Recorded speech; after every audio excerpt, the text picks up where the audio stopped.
we use a lot of different analytics tools today, and Google Analytics was certainly our primary source for a while.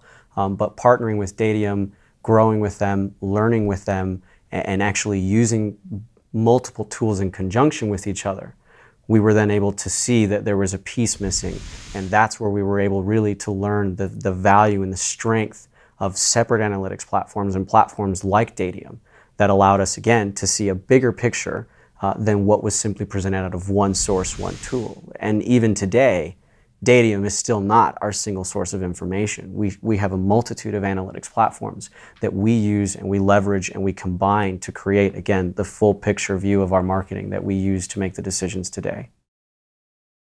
Do you think in the industry, as we get much better at pulling back the veil and much better at looking at indirect referral traffic, and then we start, putting the quality of that traffic together, do you think there's a fear in the industry that now there's a whole different value proposition to where there's more proof points than we've ever had before, that there is value more than just the lead in the phone call, the email lead in the phone call?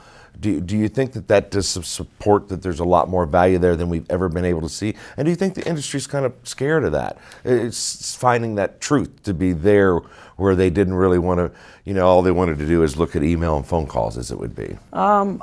I actually don't think so. I think that this is quite the opposite. I think it's something that would be welcomed, and I won't want to, to a certain extent, celebrated. From my perspective, that's been the challenge. From the dealership perspective, is understanding where the value is. And so with this process, again, as big data becomes more involved in the industry, I think it's not going to be fear. I think it's going to be excitement and willingness, and it's going to be different, because again, dealers, as you know, we're all focused on the bottom line, and as long as the value can be shown, then there's a reason to proceed. Do you still think of like where this consumer is in consideration to path to purchase, that VDP count's still critical, as critical as just the number versus where they're at, like coming back to your site, spending 5 minutes on a VDP?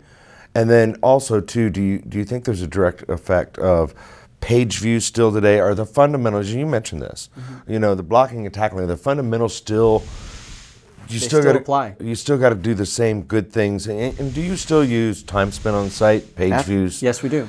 All those, while they seem like that's old because it's been around for 15 years, it's still not. Valuable. It's still valuable. Those metrics are still valuable today. And eyeballs to vehicles, absolutely important, right? You're a dealership. You sell cars, you sell service, right? So it's important for you to measure to that type of behavior. But at the same time, as we've mentioned, you can't focus on just one metric. Right. So it's not to say that one metric is more important than the other. Again, it's all contextual. It's going to depend on what you're talking about, what you're trying to achieve. No one metric should trump another, but having more data points, looking at things with additional context, right?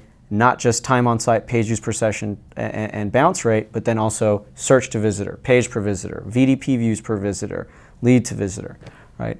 Those add more context. It doesn't make the other ones less relevant, or there's not any one specific one that's relevant. They're more relevant than the other.